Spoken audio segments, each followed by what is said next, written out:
गुरुर्ब्रह्मा गुरुर्विष्णु गुरुर्देवो महेश्वरः गुरुर्साक्षात् परब्रह्म तस्मै श्री गुरुवे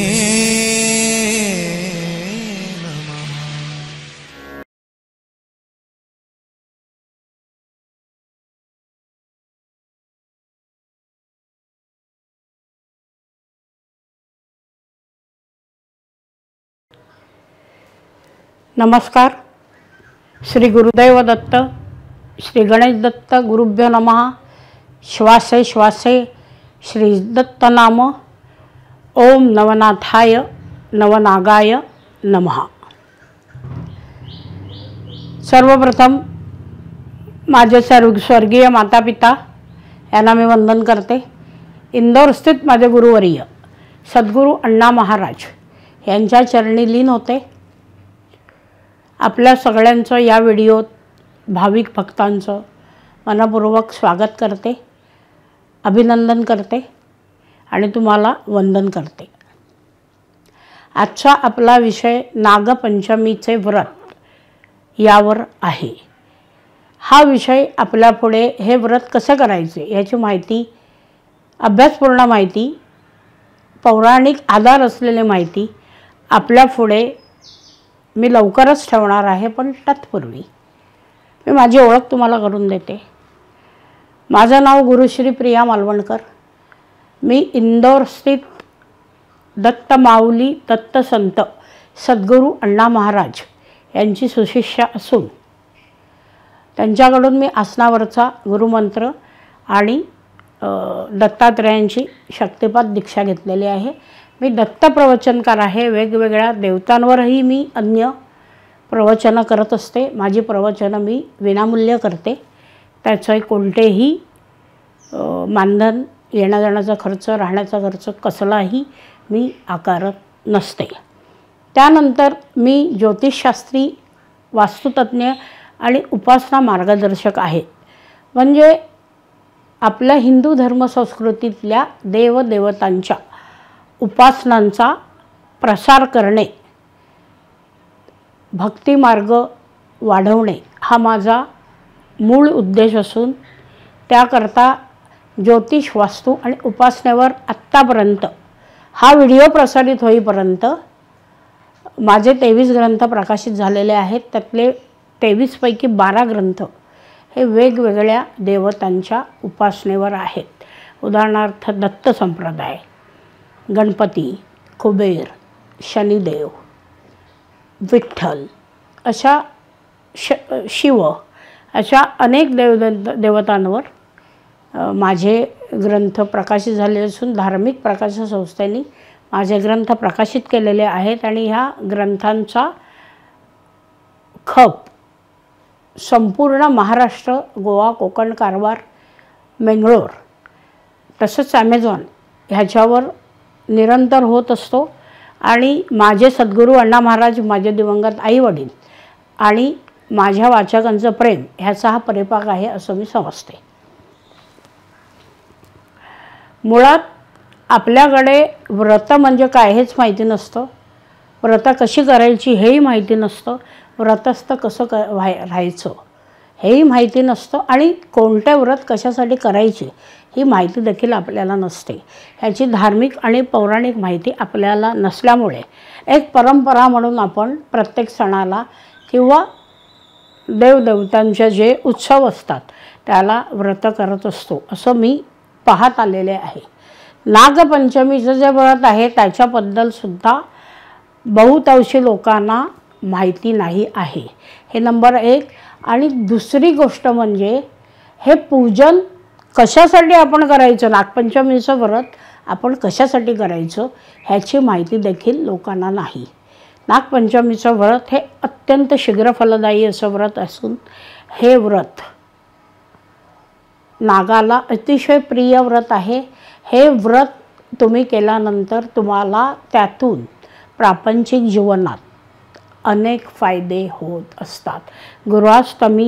गृहस्थाश्रमी व्यक्ती असते ही नेहमी सकाम उपासना करत असते. सकाम उपासना म्हणजे कुठल्या तरी हेतूने ते परमेश्वराच्या जवळ जात असते. मुलीचा विवाह असो, मुलाचं शिक्षण असो, घरातले क्लेश असो, कर्ज असो, कुठलं तरी अन्य संकट असो, वास्तुदोष असो, घर होत नाही, अशा अनेक समस्यांनी आपल्या गृहस्थश्रमी हिंदू पारंपरिक धर्मसंस्कृतीतल्या व्यक्तींना त्रास होताना आपल्याला दिसतो. मग त्याच्यासाठी परमेश्वराच्या जवळ जाऊन सकाम उपासना करून परमेश्वराचे आशीर्वाद मिळवायचे, त्यांचे मंत्र म्हणायचे, स्तोत्र म्हणायचं, यंत्रपूजन करायचं, व्रते करायची. अशा वेगवेगळ्या मार्गांनी सुख शोधण्याचा प्रयत्न आपण करत असतो किंवा करतो. निष्काम उपासना ही फक्त आणि फक्त मोक्षासाठी केली जाते. व्रत किंवा उपासना ह्याचे अंतिम ध्येयच मुळात मोक्ष हे आहे, मोक्षप्राप्ती हे आहे. असे असले तरी स्वतःसाठी काहीही मागण्याचा हेतू निष्काम उपासनेमध्ये येत नाही, तो सकाम उपासनेमध्येच असतो. ही आता तुम्हाला मी आपल्याकडे जी व्रत केली जातात त्याच्याबद्दलची प्राथमिक माहिती मी दिली. आता व्रत म्हणजे काय आणि व्रतस्थ होणे म्हणजे काय हे मी तुम्हाला सांगते. एखादी विशिष्ट देवता असो, मग तो गणपती असो, देवी असो, शंकर असो, पांडुरंग असो, गणपती असो, अशी कोणतीही देवदेवता असो, प्रत्येक देवदेवतेला त्याच्या भजन पूजनाला अनुसरून त्याप्रमाणे केलेलं वर्तन ह्याला व्रत म्हणतात. उदाहरणार्थ गणपतीचं गणेश चतुर्थीचं व्रत. गणपतीला जशी पूजा प्रिय आहे तशी पूजा करून त्या पद्धतीने तो दिवस उपवास वगैरे करून त्याप्रमाणे गणपतीची पूजा, अर्चा, मंत्रघोष, आरती, गणपतीचं विविध ग्रंथ पठण करणे इत्यादी वेगवेगळ्या मार्गाने आपण त्या विशिष्ट देवतेची उपासना करत असतो. त्याला व्रत असं म्हणतात. म्हणजे विविध हिंदू देवदेवतांची त्यांच्या उपासना मार्गाच्या पद्धतीने केलेली भक्ती म्हणजे व्रत असं आपण म्हणू शकतो. आणि व्रतस्थ राहणे म्हणजे काय, तर आपण नेहमी जे दैनंदिन जीवनात आचरण करत असतो, जसे वागत असतो, त्याच्यापेक्षा निराळे वागणे म्हणजे व्रतस्थ राहणे. उदाहरणार्थ आपण रोज जास्ती बोलतो. व्रतस्थ राहिल्यानंतर आपण कमी बोलत असतो. आपण रोजच्या जीवनामध्ये 3 ते 4 वेळा दिवसात खातो. व्रतस्थ म्हणजे व्रत केल्यानंतर उपासाला आपण उपोषण करतो. आपण जेवण किंवा अन्नपदार्थ जास्ती सेवन करत नाही. एक वेळ उपभोक्त राहूनच रात्रीचं जेवण आपण प्राशन करत असतो. व्रत आणि व्रतस्थ राहणे हे आत्ता मी तुम्हाला सांगितलं. आपल्या हिंदू धर्मसंस्कृतीमध्ये काही महत्त्वाची व्रतं आहेत. त्या व्रतांपैकी नागपंचमीचं व्रत हे अतिशय शीघ्र फलदायी, महत्त्वाचे आणि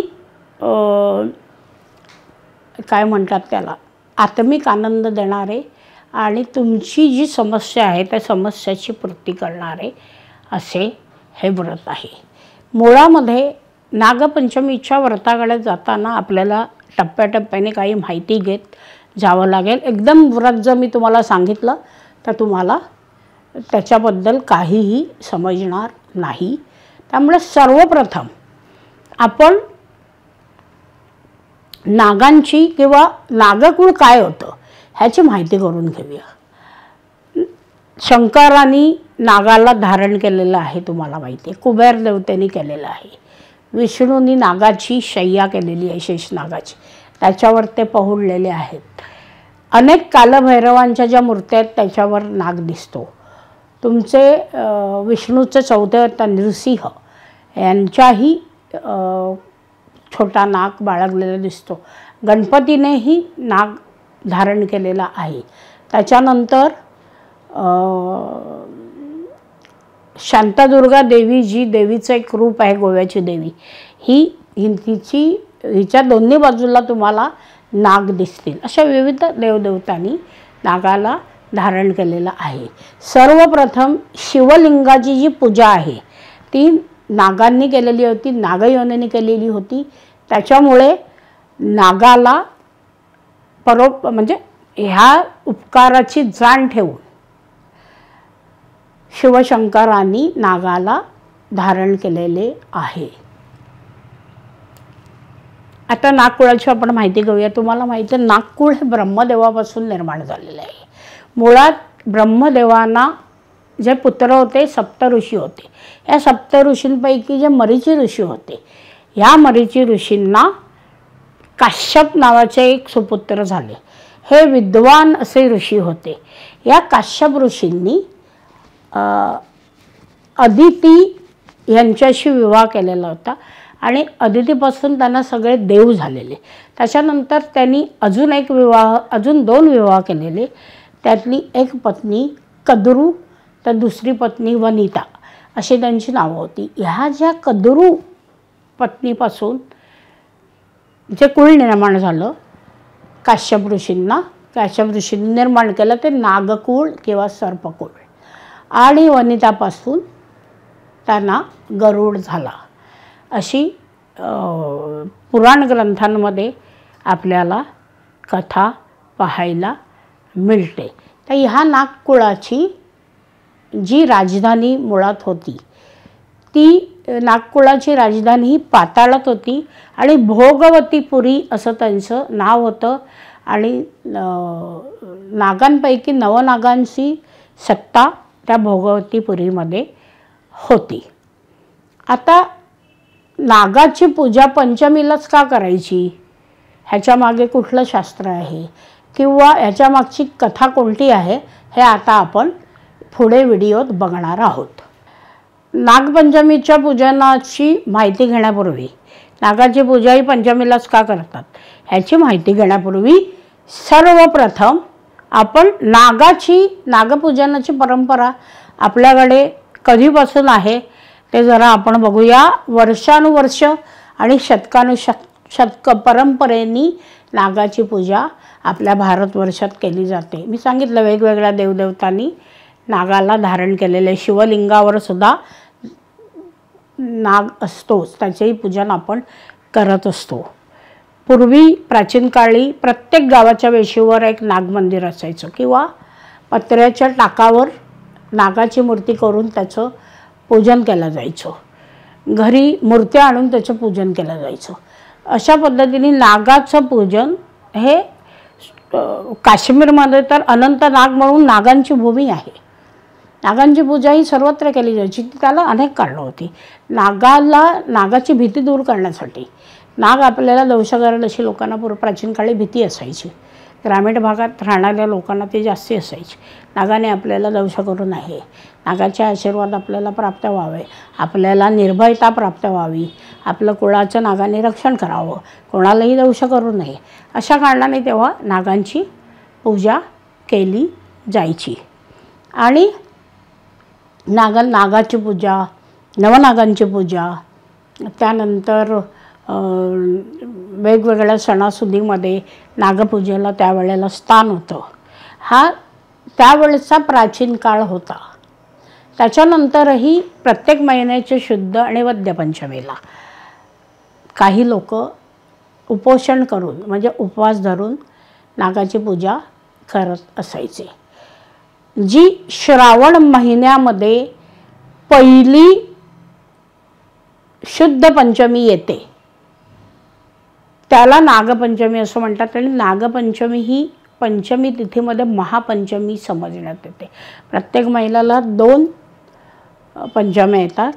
एक शुद्ध पंचमी पहिल्या 15 दिवसात येते आणि दुसऱ्या 15 दिवसात वद्य पंचमी असे येते.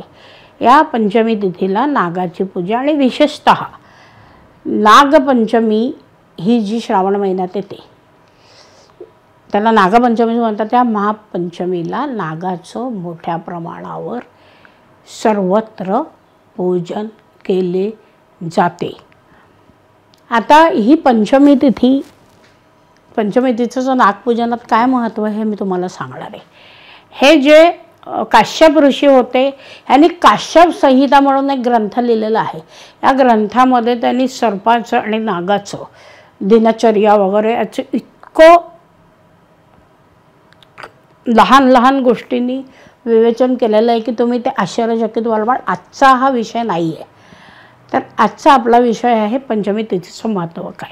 तर पहिली पत्नी जी काश्यप ऋषींना होती त्याचं नाव मी तुम्हाला सांगतो. देवमाता आदिती, त्यांच्यापासून काश्यप ऋषींना देव झाले. तर दुसऱ्या ज्या 2 पत्नी होत्या त्यातले एक कद्रू, ज्यांच्यापासून नागकुळ आलं, ज्यांनी सर्प योनीला जन्म दिला, आणि वनितांनी गरुडाला जन्म दिला. तर एकदा वनिता आणि कद्रू ह्यांच्यामध्ये पैज लागली 2 पत्नींमध्ये. ती पैज अशी होती की कद्रू वनिताला म्हणाली की जो समुद्र मंथनातून उच्चश्रेवा घोडा आला, हा घोडा पांढरा असला तर त्याच्या अंगावरचे केस काळे होते. खरं तर कद्रू खोटं बोलत होती, परंतु हे म्हणण्यास होकार देण्यास वनितांनी नकार दिला. वनितांनी नकार दिल्यानंतर त्यांचं सांगितलं की हे पैज आहे, ह्या पैजेत जो हरेल त्यांनी दुसऱ्याचं गुलाम व्हायचं. त्याप्रमाणे आपण ज्या सर्पयोनीला जन्म दिला होता त्या सर्पयोनीला कद्रूंनी असं सांगितलं की तुम्ही खोटं बोला आणि उच्चश्रेवा घोड्याच्या अंगावरचे केस काढले आहेत असं सांगा. तर संपूर्ण नागानी सर्पांनी आपल्या मातेच खोटं बोलण्यास नकार दिला. तेव्हा ती चिडली आणि चिडून तिने त्यांना शाप दिला की परीक्षित राजाचा पुत्र, परीक्षित राजा हा पांडवांचा शेवटचा वारसाचा पुत्र जो जन्मेजय होता, हा एक सर्पसत्र करेल आणि या सर्पसत्रात तुमचं संपूर्ण नागकुळ जळून खाक होईल. तो जो होमकुंड पेटवून प्रत्येक सर्पाला तो त्यामध्ये टाकेल आणि तुमचं सगळं त्या यज्ञामध्ये होरपळून सगळ्यांचा मृत्यू होईल असं तिने शाप दिला. हा शापानंतर वासुकी, तक्षक वगैरे हे जे नवनाग होते, हे नवनाग आपले पणजोबा ब्रह्मदेव यांच्याकडे गेले आणि ब्रह्मदेवांना त्यांनी सांगितलं की असा आमच्या मातेनी कद्रूने आम्हाला शाप दिला आहे, आता संपूर्ण नागकुळ नष्ट होईल. त्यावेळेला ब्रह्मदेवांनी त्यांना अभय दिलं नवनागांना, आणि नवनागांना असं सांगितलं, म्हणजे त्याच्यामध्ये तक्षक, कारकोटक, वासुकी, अनंत वगैरे सगळे नवनाग होते. माझं एक सांगायचं राहिलं, पूर्वी जे नागकुळातले जे मुख्य 9 नाग होते त्यांना नवनाग म्हणायचे. यांचे पूजनही प्राचीन काळी लोक मोठ्या प्रमाणावर घराघरात करत असत. तर ह्या नवनागांना अभय दिलं आणि ब्रह्मदेवाने सांगितलं की तुम्ही काळजी करू नका. वासुकीची बहीण जी जरत्कारू आहे, ह्या जरत्कारू नावाचा ब्राह्मण विवाह करेल, त्यांना अगस्त नावाचा पुत्र होईल आणि हा अगस्त हे जन्मेजय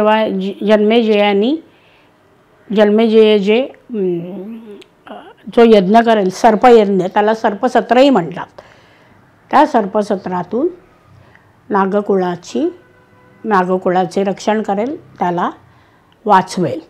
आणि त्याच्यानंतर हे अभय प्राप्त झाल्यानंतर इथे जरत्कारू नावाचा एक ब्राह्मण होता, ब्राह्मण ऋषी होता. या जरत्कारूंनी असा पण केलेला की मला जरत्कारू नावाचीच जी स्त्री असेल तिच्याशी मी विवाह करणार, अशी स्त्री त्याला कोणी मिळाली नाही. म्हणून त्यांनी जरत्कारू वासुकीची जी बहीण होती ती जरत्कारू नागिन तिच्याशी विवाह केला आणि हा विवाह केल्यानंतर त्यांना अगस्त नावाचा पुत्र झाला. इथे ज्या वेळेला कौरव पांडवांचं युद्ध चालू होतं त्याच्यात द्रौपदीचे सगळेच्या सगळे जे पुत्र होते ते मारले गेले. अभिमन्यूची जी पत्नी होती उत्तरा, हिच्या गर्भामध्ये त्यावेळेला परीक्षित होता, जो पांडवांचा शेवटचा वंश होता. हा परीक्षित राजाचा जन्म झाला आणि तो परीक्षित राजा चांगल्या प्रकारे राज्य करत होता, पण त्याला शिकारीचा नाद होता. एकदा शिकार करत करत करत करत तो जंगलामध्ये एका ह्याच्या मागे, हरणाच्या मागे लागला आणि ते हरिण एका ऋषींच्या आश्रमामध्ये आश्रयासाठी गेलं. ते त्याला कुठेही तिथं दिसेना. तिथे ते ऋषी बसलेले होते आणि त्या ऋषींचं एक प्रकारचं व्रत चालू होतं. ते मौन व्रत होतं आणि ते कसली तरी आराधना आणि तप करण्यास बसलेले होते. त्यामुळे राजाने त्यांना विचारलं, परीक्षित राजाने, की ते हरिण कुठे गेलं. याचं उत्तर त्यांनी न दिल्यामुळे राजा चिडला आणि मृत सर्प त्यांनी त्या ऋषींच्या गळ्यामध्ये टाकला.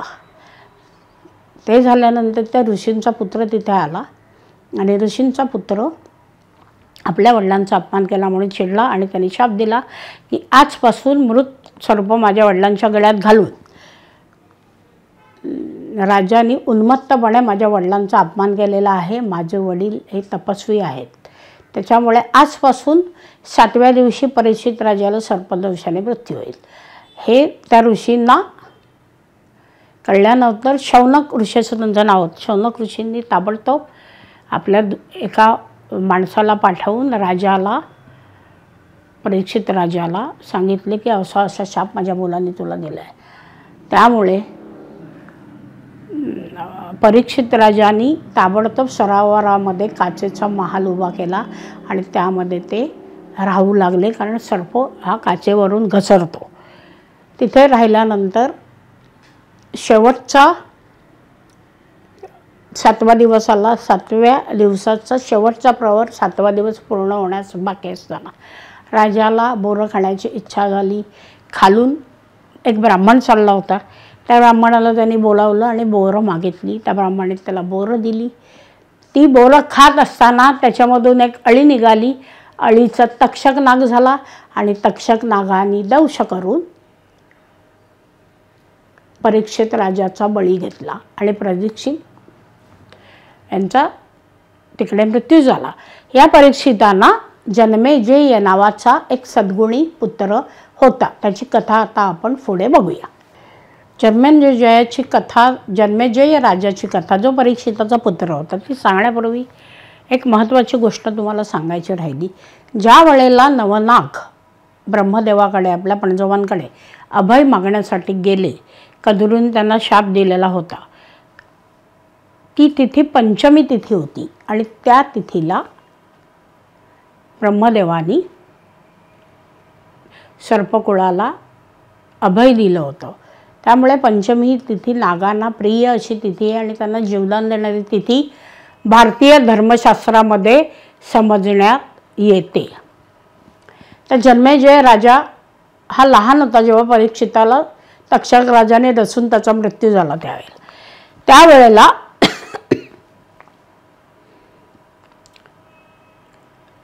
जन्मेजय हा सुडाने लहानपणापासून पेटून उठलेला होता.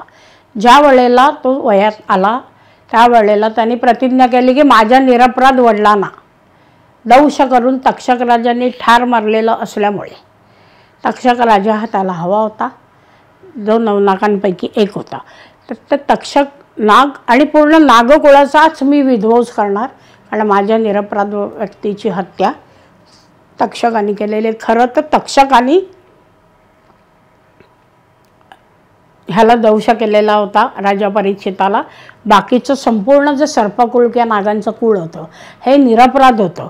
ते असतानाही सर्पसत्र किंवा सर्पयज्ञ नावाचा एक मोठा यज्ञ या जन्मेजय राजांनी आरंभला. ह्याचं सूत्र या यज्ञाचं एकच होतं की धगधगत्या हवनकुंडामध्ये एक एक साप येऊन पडणार आणि तो जळून हालाल होऊन मरणार. त्यामुळे तक्षक राजा हवा असलेल्यामुळे जन्मेजयाने नागाय तक्षकाय स्वाहा, नागाय तक्षकाय स्वाहा, नागाय तक्षकाय स्वाहा असा मंत्र म्हणण्यास सुरुवात केली. म्हणजे तक्षक नाग समोर आलेलं त्याची आहुती तो अग्नीत देणार होता, पण तक्षक नाग पळाले आणि ते इंद्रांच्या दरबारात गेले. इंद्रांच्या दरबारात गेले आणि इंद्राने त्यांना लपवलं. त्यामुळे हे समजल्यानंतर जन्मेजयांनी मंत्रघोष सुरू केला. इंद्राय तक्षकाय स्वाहा, इंद्राय तक्षकाय स्वाहा, इंद्राय तक्षकाय स्वाहा. इंद्रासकट तक्षक नाग ह्या होमामध्ये समर्पित होऊ देत. परंतु इंद्राला ही गोष्ट कळल्यानंतर इंद्राने तक्षकाला आपल्या नगरीतून काढून टाकलं आणि इंद्रदेवही पळाले. इथे मोठ्या प्रमाणावर लहान मोठे सर्प त्या हवनकुंडात येऊन पडत होते, हाला लावून जळून मरत होते. त्यांची कातडी जळत होती, कांती जळत होती, हाल होत होते. काही अर्धवट मेलेल्या अवस्थेत होते, काहींचे तुकडे झालेले. असं अतिशय म्हणजे हालहाल त्या निरपराध सगळं सर्पांचे नागांचे होत होते. आणि हे चालू असताना आता सर्पकुळ जाणार, संपूर्ण नष्ट होणार, नवनाग घाबरलेले. अशा परिस्थितीमध्ये ज्या वेळेला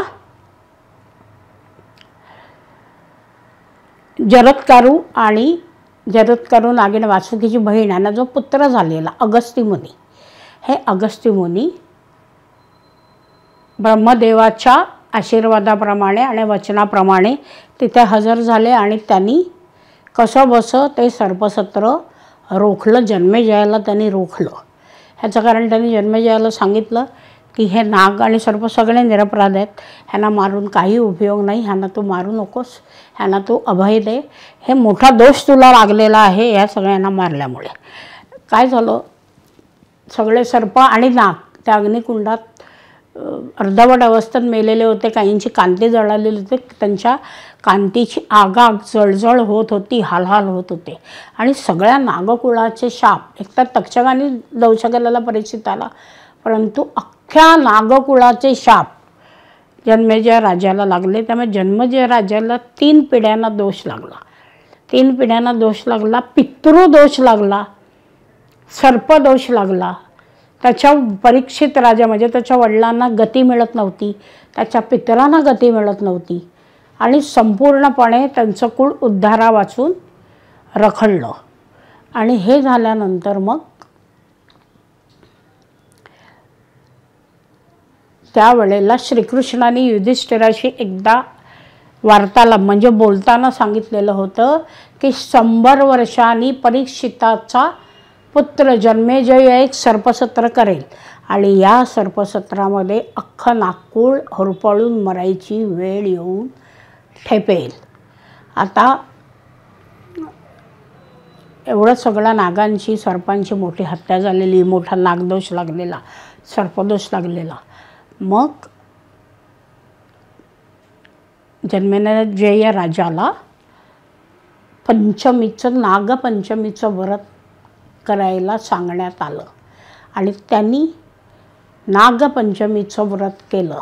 आणि नागपंचमीचं व्रत केल्यानंतर त्यांच्या कुळाचा उद्धार झाला.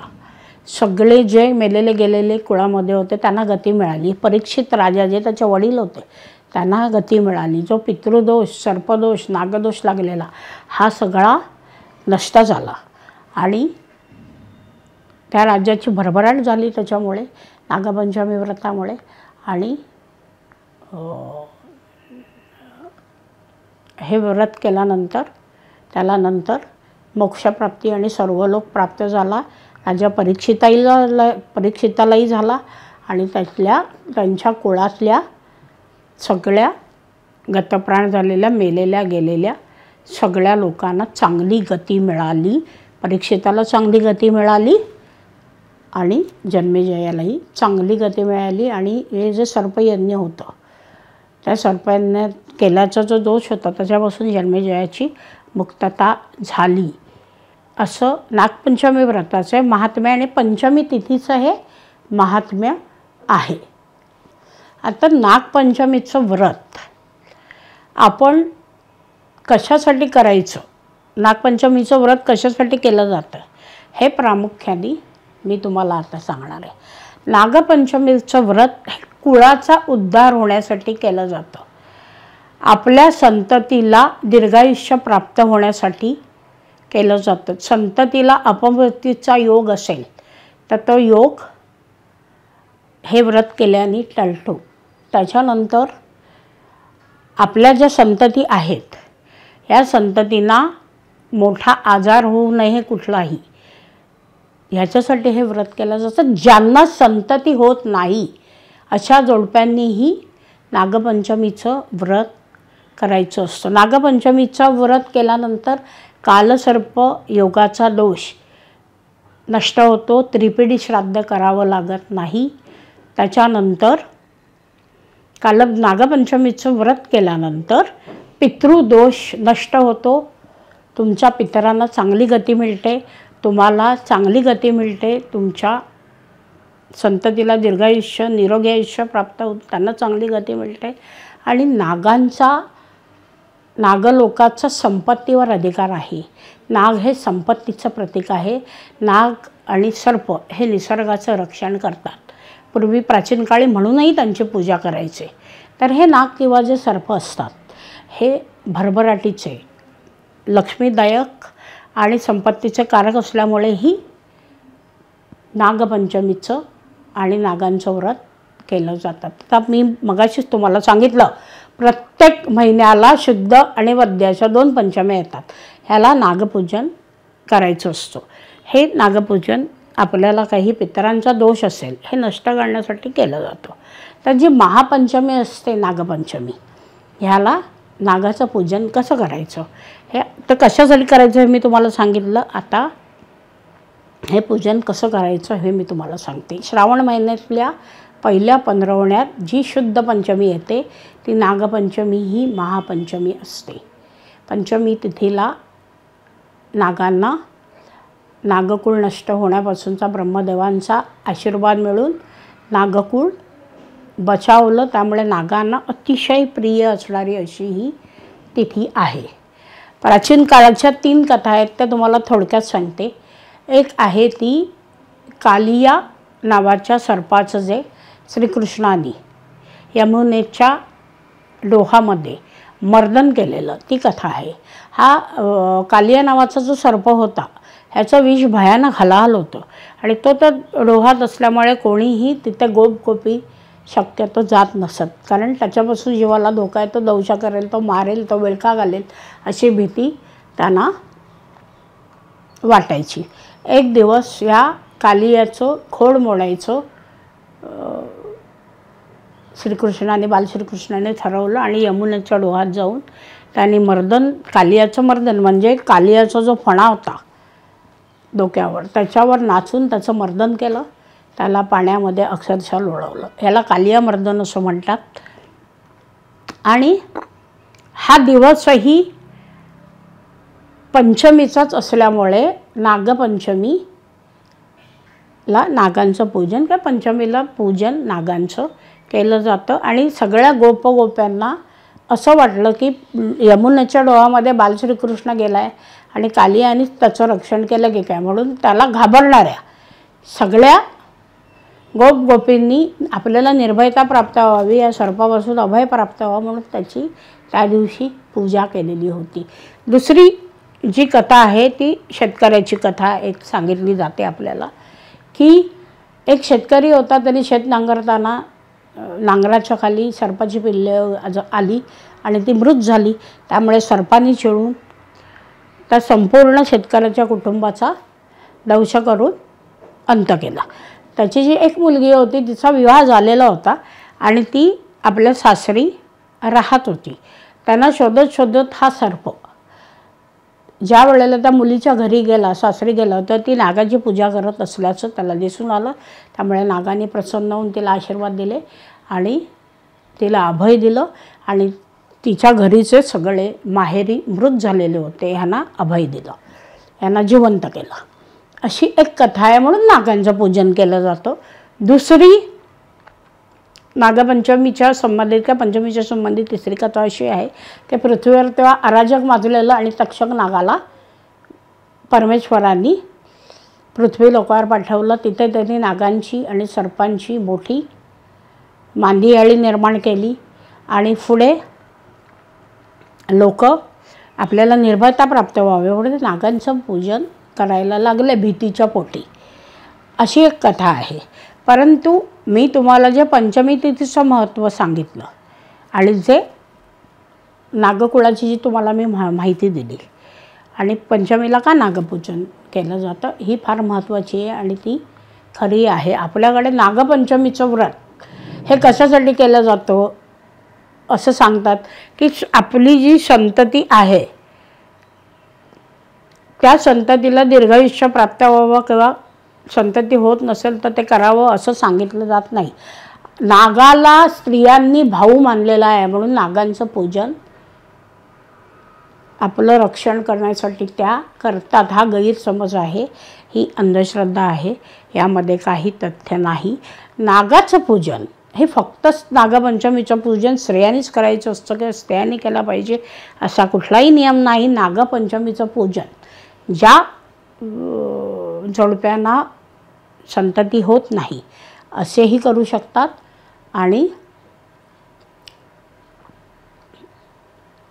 ज्या पुरुषांना हे करायचं असेल किंवा स्त्रिया तर करतातच, पुरुषही नागाचं पूजन नागपंचमीला किंवा शुद्ध किंवा वद्ध पंचमीला महिन्यात येणार 2 पंचम्यांना करू शकतात.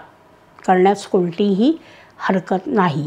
आता नागाला नेहमी एक लक्षात ठेवा, थंड दुधाचा अभिषेक करायचा असतो सर्पाला किंवा नागाला. ह्याच्या मागचं शास्त्र मी तुम्हाला सांगतो. गरम पाणी, तापवलेलं पाणी आणि तापवलेलं दूध कधीही नागाला अर्पण करायचं नाही. ह्याचं कारण म्हणजे ज्या वेळेला सर्पसत्र किंवा सर्पयज्ञ जन्मेजयानी केला तेव्हा अर्धवट मेलेल्या अवस्थेत सर्प सगळीकडे पडलेले, त्यांची कातडी जळलेली, काळी काळी झालेली. एक तर सर्प हा काळाच असतो, त्याच्यामध्ये अजून ती काळी झाली, त्यांचं सगळी अंगाची जळजळ होत होती, हालहाल होत होते. अशा वेळेला प्रतिकात्मक रूपामध्ये नागाला जो अभिषेक करतात तो थंड दुधाचा करतात.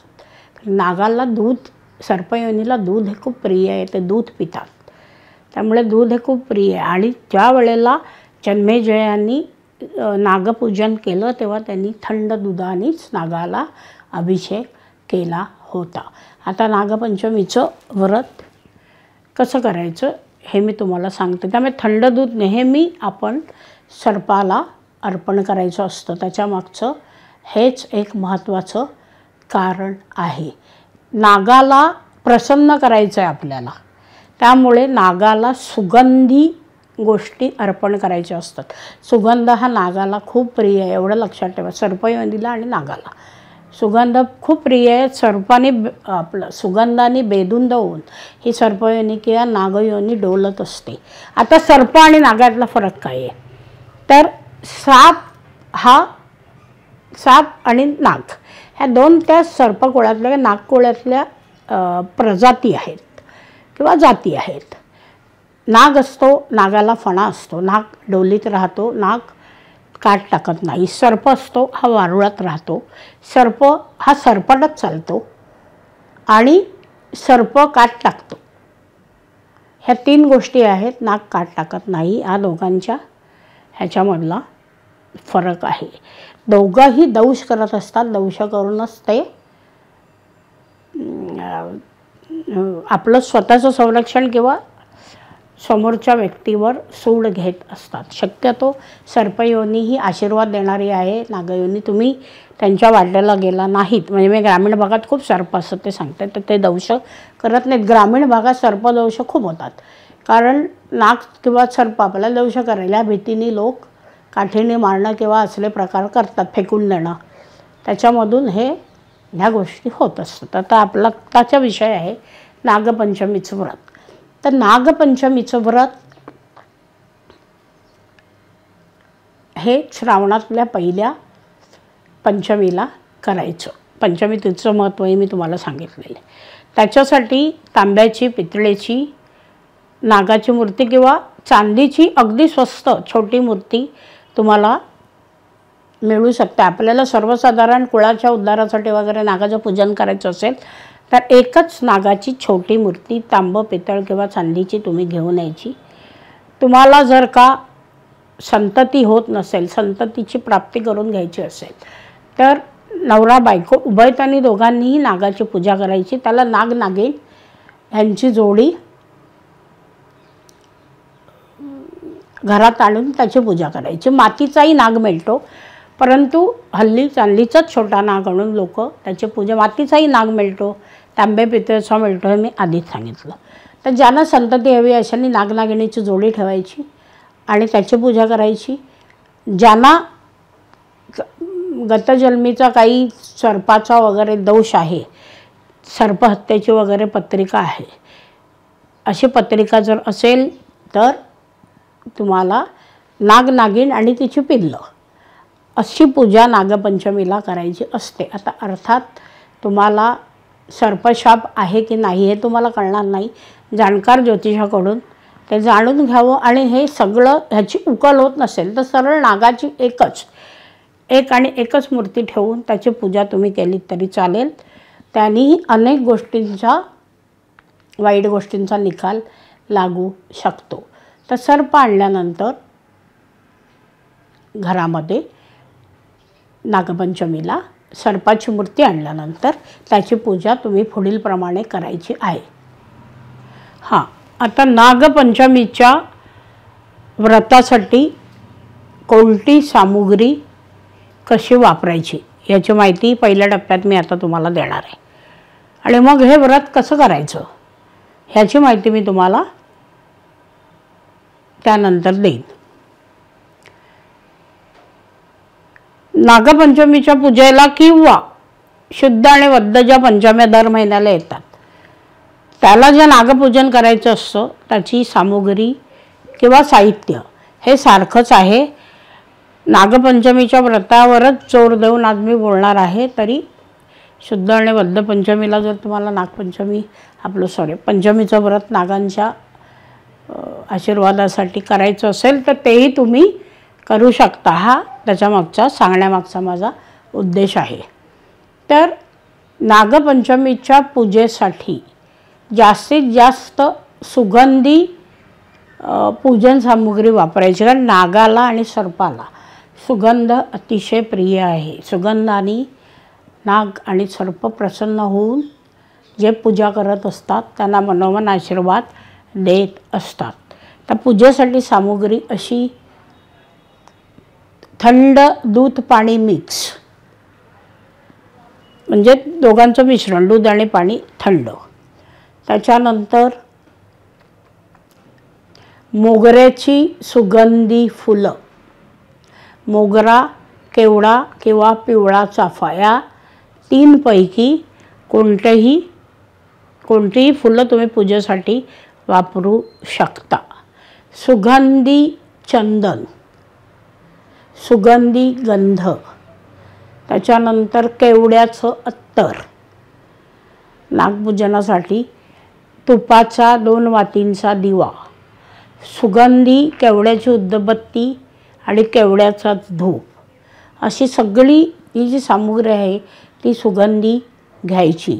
त्याच्यानंतर लाया आणि दूध, तसेच वेगळी साखर असा नैवेद्य नागाला दाखवायचा. त्या दिवशी नागाला जो तुम्ही नागपंचमीला नैवेद्य कराल तो कांदा, लसूण विरहित असला पाहिजे. आणि दुसरी गोष्ट म्हणजे त्याच्यामध्ये कुठलीही लांब वस्तू, भाजी किंवा काहीही वापरायची नाही. गोड पदार्थामध्ये शेवयांचा शिरा वापरायचा, शेवयांचा शिरा करायचा नाही. तुम्ही साधा शिरा करू शकता, दुधाची खीर करू शकता. तुम्ही दुधी पण डाव्याला वापरायचं ना, तर लांब असतो. दुधी हलवा, गाजर हलवा वगैरे काहीही हे करायचं नाही. साधं काहीही करता येईल. पुरणपोळी असेल तर पुरणपोळी ठेवली तरी तुम्ही चालेल.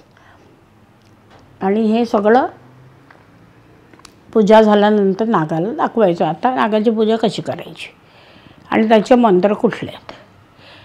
बरं, नागपंचमीचं जे पूजन तुम्ही करता किंवा पंचमीचं पूजन, ह्याला नागाची जी मूर्ती असते नागपंचमीला केलेल्या पूजनात, ती मूर्ती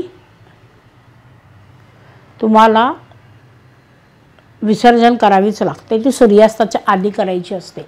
आणि जो नागाला तुम्ही नैवेद्य दाखवाल, उदाहरणार्थ मी तुम्हाला आता सांगितलं दूध, लाया, साखर, त्याच्याबरोबर गूळ, तूप आणि बाजरीच्या पिठाचा लाडू एक मोठा करून तो प्रसाद म्हणून नागाला दाखवायचा.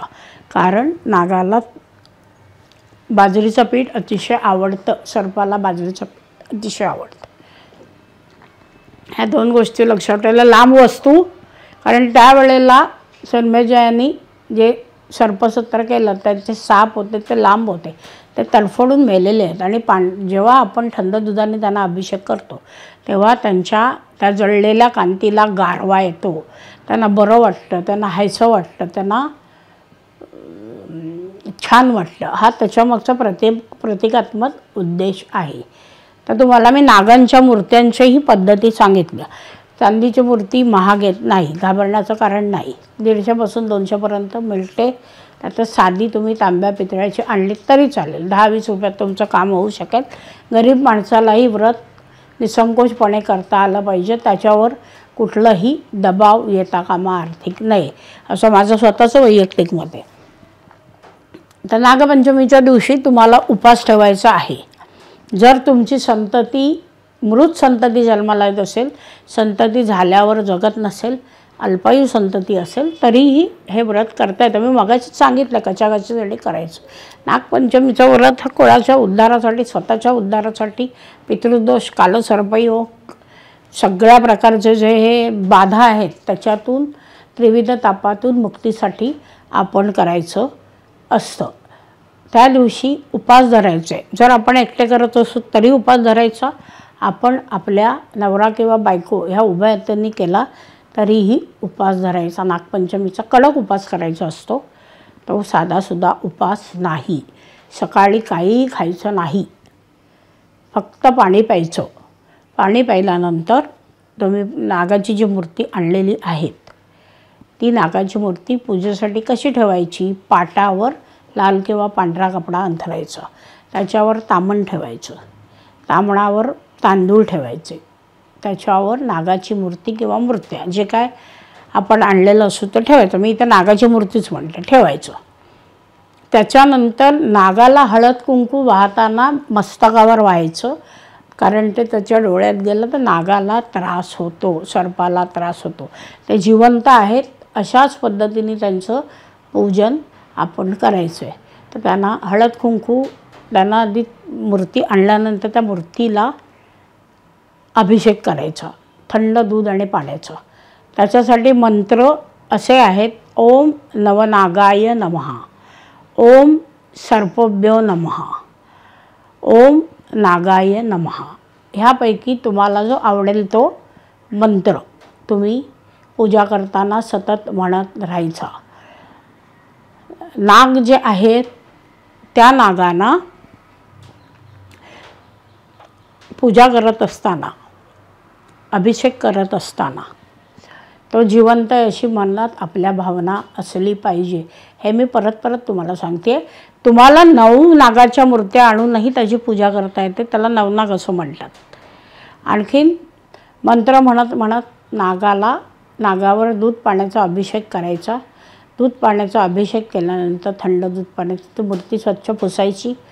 पाटावर पांढरा किंवा लाल कपडा, त्याच्यावर तामण ठेवायचं, त्या तामणावर तांदूळ खाली ठेवायचे, त्याच्यावरती नागाची मूर्ती ठेवायची. प्रत्यक्ष पूजेला सुरुवात करायची. मोगऱ्याची छोटी छोटी बरीच फुलं तुम्ही आणू शकता. मोगऱ्याची फुलं पूजेसाठी जास्ती वापरायची, सुगंधी, आणि पिवळा चाफा. तर नागाच्या मस्तकावर सर्वप्रथम मूर्ती ठेवल्यावर हळद कुंकू आणि चंदन अर्पण करायचं. ते अर्पण केल्यानंतर सुगंधी अत्तर जे केवडायचं आहे ते बाजूनी, नागाच्या बाजूनी घालायचं. नागाच्या बाजूनी घातल्यानंतर धूप अगरबत्ती, त्याला सुगंधी धूप अगरबत्ती केवड्याची त्याला ओवाळायची. आणि प्रत्येक फूल अर्पण करत असताना 11, 21 किंवा 108 अशी किंवा 31 अशी मोगऱ्याची फुलं किंवा चाफ्याची फुलं नागाला अर्पण करायची. आणि प्रत्येक फूल अर्पण करत असताना मंत्र मात्र मी सांगितल्याप्रमाणे जे सांगितलेत ते मंत्र म्हणत त्यांना फुलं अर्पण करायची. फुलं अर्पण केल्यानंतर उदबत्ती आणि धूप दाखवायचं. त्याच्यानंतर दूध, साखर, लाया आणि बाजरीच्या गूळ आणि तुपाचा लाडू त्यांना दाखवायचा.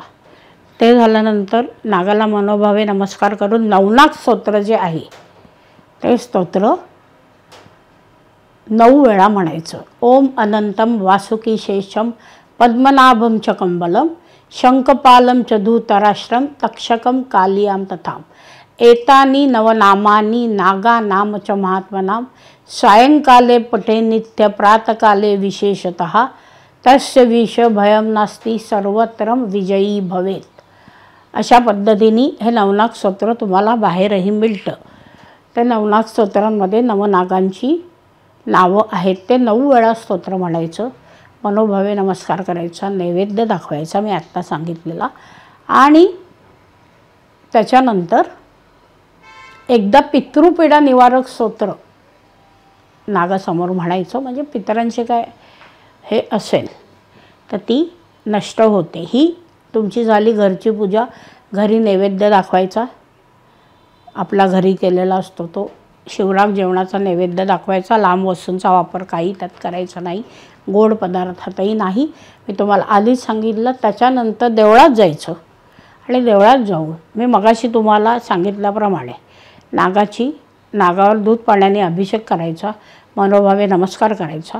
नागाच्या समोर दूध साखर आणि लाया ठेवायच्या आणि मोगऱ्याची फुलं अर्पण करून दिवा तुपाचा अगरबत्ती धूप वगैरे करून नागाची जशी घरी पूजा केली तशीच तिथं पूजा करायची. फक्त जी देवळात पूजा करणार त्याला 11 किंवा 21 मोगऱ्याची फुलं वाहायची. आणि ज्या वेळेला आपण घरात नागपंचमीचं व्रत करत असताना पूजा करू तेव्हाही मोगऱ्याची फुलं वाहिल्यानंतर केवड्याचं एक फूल व्हायचं. केवड्याचं फूल जास्ती मिळत नाही. हे त्यामागचं कारण आहे. चाफा तुम्हाला पिवळा मिळू शकतो, मोगरा मिळू शकतो. मोगऱ्याची बरीच फुलं तुम्हाला वाहता येतात, बरीच ती मिळतात. त्यामुळे चाफा आणि मोगरा असं तुम्ही मिक्स फुलं वाहिलीत तरी चालेल. तसंच देवळातही व्हायचं. फक्त देवळात 11 किंवा 21 फुलंच अर्पण करायची. नागाला मनोभावे नमस्कार करायचा. स्वतःचा आणि कुळाच्या उद्धाराची प्रार्थना करायची. हे झालं. नवरा आणि बायको दोघं पूजेला बसणार असेल तर दोघांनी मिळून मंत्र म्हणत फुलं अर्पण करायची. हे झाल्यानंतर सूर्यास्त होण्याच्या आधी तुम्ही नागाची फुलांसकट निर्माल्यासकट जी मूर्ती आहे ती मूर्ती देववृक्ष जे आहेत, वड पिंपळ किंवा केळीचं असेल वृक्ष किंवा औदुंबर असेल, ह्याच्या जो मूळ असतं त्याच्यापाशी अर्पण करायचं आणि नागाला प्रार्थना करायची. ओ नागदेवता स्वस्थाने सुखेन गच्छत. म्हणजे स्वतःच्या स्थानावर तू सुखाने नांद. अशा प्रकारे ते ओ नागदेवता स्वस्थाने सुखेन गच्छत अशी प्रार्थना करून नागाला नमस्कार करायचा. घरी यायचं. घरी आल्यानंतर शुचिर्भूत होऊन आपला त्या दिवशीचा नागपंचमीच्या व्रताचा उपवास सोडायचा. अतिशय प्रभावी असं हे नागपंचमीचं व्रत आहे.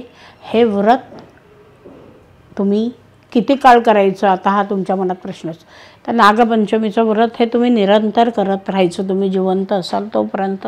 मध्ये जर का तुम्हाला ते सोडायचं असेल तर उद्यापन करायचं. नागाला प्रार्थना करून कुलदेवतेला नारळ ठेवून आणि एक मेहूण भोजनाला बोलावून त्याची सांगता करायची. परंतु प्रत्येक माणसांनी नागपंचमीचं व्रत प्रभावी आणि शीघ्र फलदायी व्रत केलंच पाहिजे अशी माझी स्वतःची कामना आहे. मी नागपंचमीचं व्रत अनेक वर्ष केलेलं आहे. लहानपणापासून केलेलं आहे. नागाची पूजा, शंकराची पूजा, त्याच्यानंतर शंकरावर जो नाग असतो त्याची पूजा हे मी स्वतः केलेली आहे. नागाचे आशीर्वाद मी प्राप्त केलेले आहेत. ते तुम्हालाही प्राप्त झाले पाहिजे. तुमच्या कुळाचा उद्धार झाला पाहिजे. नागा प्रसन्न होऊन तुम्हाला आशीर्वाद दिला पाहिजे. त्यांनी तुमचं रक्षण केलं पाहिजे. त्याच्यानंतर पितृदोष गेला पाहिजे. तुमचा कालसर्पयोग गेला पाहिजे. तुमच्या कुंडलीमध्ये जर सर्पशाप असेल, गतजन्मी सर्पाविषयी काही कारवाई केली असेल हत्येची, तर त्याच्यातून नष्ट. तुमची संतती दीर्घायुषी झाली पाहिजे. मृत संतती जन्माला येता कामा नये. जी संतती झाली आहे ही चांगली जगली पाहिजे, दीर्घायुषी झाली पाहिजे. आणि एकंदरीतच तुमचं नागाच्या आशीर्वादाने आयुष्य सुखाचं, समृद्धीचं आणि नाग नागांचा नागलोकाचा अधिकार संपत्तीवर असल्यामुळे तुमची भरभराट झाली पाहिजे अशी मंगलकामना मी नागपंचमीच्या व्रताची तुम्हाला सांगण्याची जी सांगता आता करणार आहे तत्पूर्वी करते. श्री गुरुदेव दत्त. ओम सर्पोभ्य नमः. ओम नव नागाय नमः. सद्गुरू अण्णा महाराज की जय. दत्त महाराजांना वंदन. नमस्कार.